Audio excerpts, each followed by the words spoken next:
there, and Hartley just kind of falls and makes collision with that. Cunningham hit the floor hard, and she is being helped off the floor. The headline is as loud as it gets as Sophie Cunningham's season took a terrible turn after attacking her in court. Bria Hartley filed a lawsuit and was placed on leave. Yes, you heard correctly.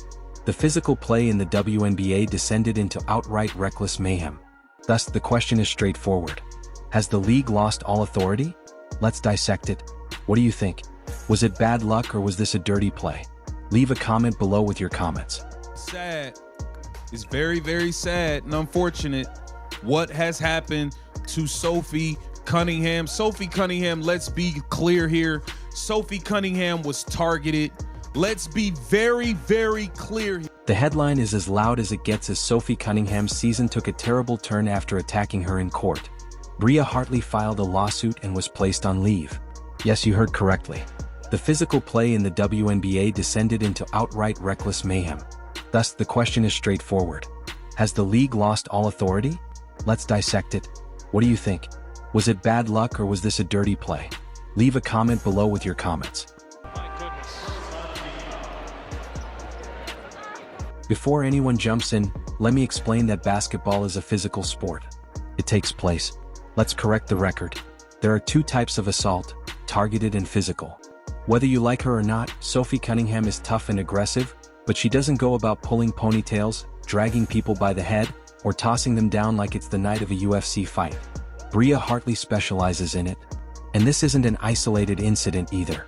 Becca Allen is thrown down like a bag of laundry, while Angel Ree is pulled out of the air by her hair by Hartley's rap sheet, which appears longer than a CVS receipt. Sophie Cunningham's season is currently coming to a close. That isn't a tough defense. That is a reputation and a pattern. And to be honest, the league's denial is about as credible as a politician's pledge to cut taxes. We're not talking about a bench warmer here. So let's take a moment to discuss Sophie. When Cunningham arrived in Indiana, he provided this team what they sorely needed right away. Let's be honest. Fire, conflict, and real production. She was defending and hitting shots as if her life depended on it. Most significantly, she supported Caitlin Clark when no one else did. You talk to Sophie Cunningham and she'll say, I'm trying to wrap her up, and I do think that's what she was. She didn't hesitate to change things up. She wasn't afraid to confront someone when Clark was thrashed without a whistle for the 10th time. Additionally, it is now gone for the season. Knee injury, perhaps Achilles, but we don't know yet. We do know, however, that Bria Hartley ensured that Indiana lost the one player who wasn't scared to defend their star.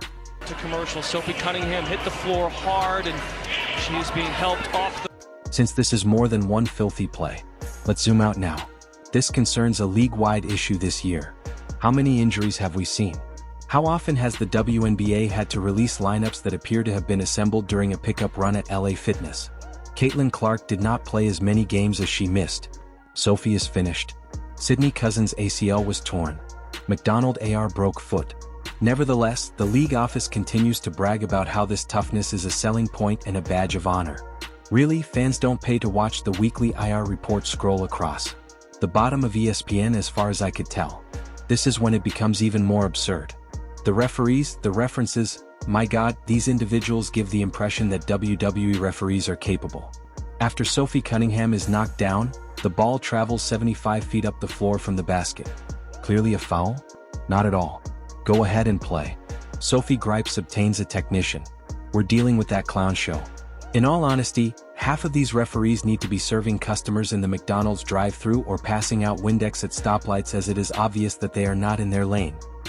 Sophie Cunningham went down.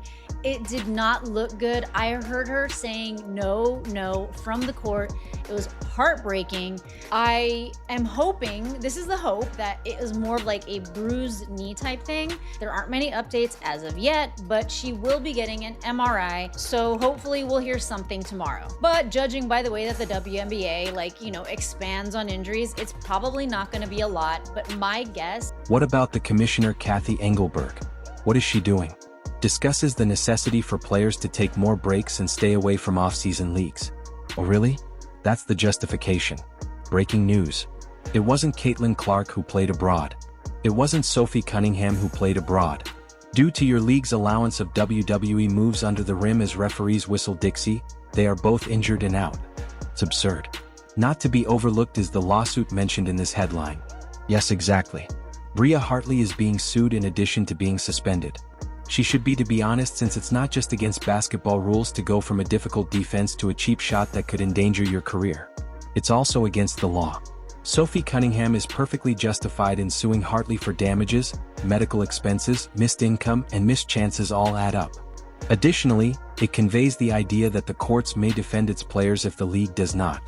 Additionally, this action is not solely about Sophie. This is going to cause a lot of problems because what's stopping the next player who is forced to the ground from suing Hartley if he can? Hey, she pulled my hair, endangered me. I'm filing too. What's stopping Angel Reese from saying that? The WNBA is going to be in unfamiliar territory, and to be honest, they requested it. Are you curious about the most depressing aspect? All of this was expected. Hartley was a problem, as everyone knew. She was known to play dirty. Commentators cautioned about it. It was pointed out by fans. The league ignored it, even though Sophie herself was likely aware of it, since controversy sells and rough play keeps the old-timers who claim that the women's game is finally difficult. Congratulations then. You have your fortitude. Your reputation is in shambles and your best players are in rehab. Let's stand back and see how this stacks up against other leagues. Do you recall the NBA from the 1980s and 1990s? The league finally came to the realization that perhaps they shouldn't allow this to devolve into cage fighting when the guys were being clustered, elbowed in the throat, and knocked out of the air. Regulations became more stringent. Flagrants were distributed. Suspensions did have a purpose. And you know what? The league prospered. In fact, athletes might remain on the court. Every night, fans had the opportunity to watch the top athletes. Shocking. In the meantime, the WNBA is behaving as though this film has never been viewed before. 30 years too late. They're using the bad boys piston strategy. The stars, however, are unable to withstand it this time. Not to mention Caitlin Clark, the unspoken problem. Because everything in this league somehow comes back to her whether you like it or not. One of the only teammates who truly defended Clark, taking the hits, returning the favor, and making it clear that Indiana wasn't going to just roll over, was Sophie Cunningham.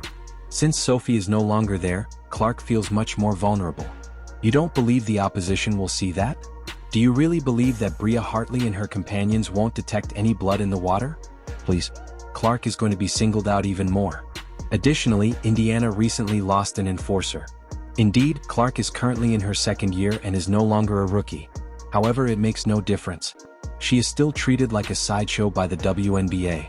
The league has an opportunity to demonstrate its toughness with each foul, shove, and cheap shot.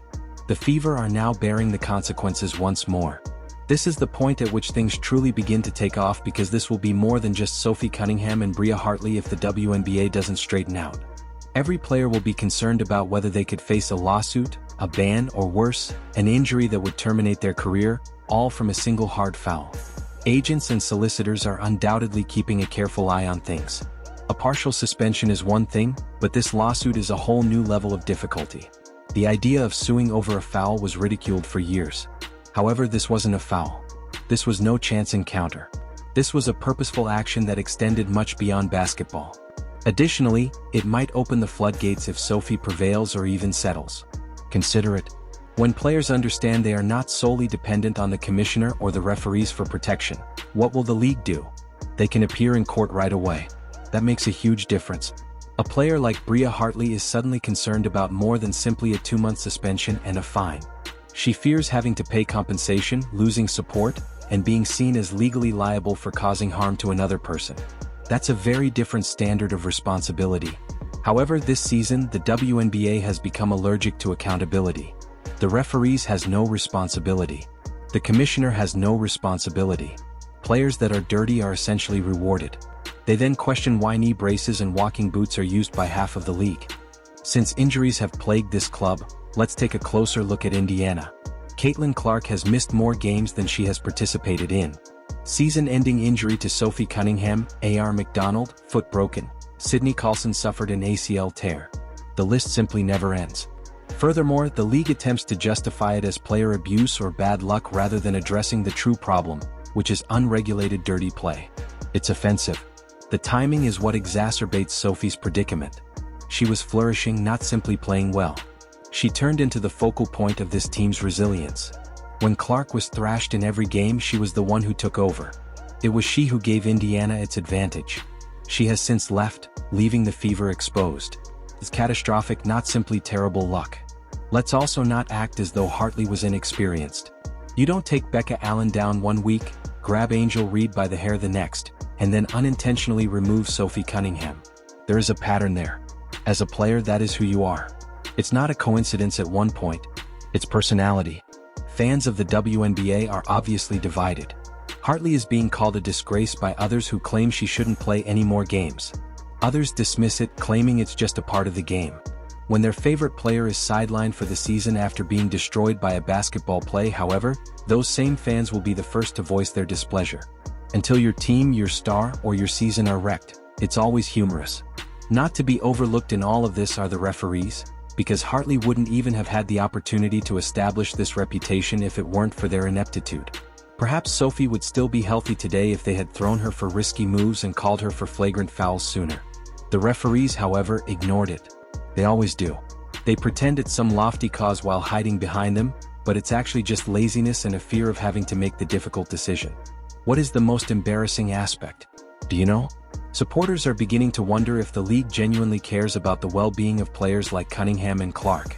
Consider it. For decades, the WNBA has been fighting for recognition. Thanks to Caitlin Clark, Angel Reed, and others, they now have eyes. However, they are allowing the league to appear like a circus rather than safeguarding those assets. Litigation, injuries, and dirty plays. Drama is present, but not in a way that advances the game. And believe me, Clark observes. Although she may not express it out, she observes her comrades failing one by one. She is aware that Sophie protected her, but that protection is no longer there. She is aware that she has a good probability of landing on the ground without a whistle each time she pulls into the lane. You have to ask yourself how long it will be before Clark herself decides that enough is enough. When will she start to wonder if this league truly deserves her? Let's face it, Clark won't be the only one to change their mind if the WNBA continues in this manner. To a certain extent, fans are devoted. They didn't sign up to watch basketball and rugby. Seeing star after star sidelined was not why they signed up. They most certainly didn't sign up to watch referees moonlight as human traffic cones. After all, the worst part is still to come. This could be resolved by the WNBA tomorrow. By giving Hartley suspension more than a simple smack on the wrist, they could set the tone. To truly enforce the rule book, they could retrain their referees. They might put player safety first rather than acting as though toughness and irresponsibility are interchangeable. Will they though? No. According to history, they will ignore it, make a pathetic remark, and then pretend to be startled when the next damage occurs. Sophie Cunningham's career is in jeopardy in the meanwhile because wounds like these linger rather than simply go away. They switch careers. Sophie was demonstrating that she was more than simply a role player by establishing a new role in addition to having a successful season. And she might have lost that to Hartley. For what purpose? For making a statement and demonstrating your supremacy on the court. It's pitiful. The league is being killed from the inside out because of its desperation. Bria Hartley was indeed suspended. She is being sued. Yes. However, that is insufficient. What the WNBA will do to prevent this from occurring again is the true question. Sophie Cunningham won't be the final name on the injury list. So if the response is nothing, get ready. Not even close. There you have it then. Bria Hartley was exposed as the dirtiest player in the league, punished and sued. The season of Sophie Cunningham is over. The future of Indiana is uncertain. Additionally, the WNBA's leadership appears to be dumb once more. What do you think? Is Hartley's career coming to an end, or should he ever play again? Please share your thoughts and remember to like and subscribe.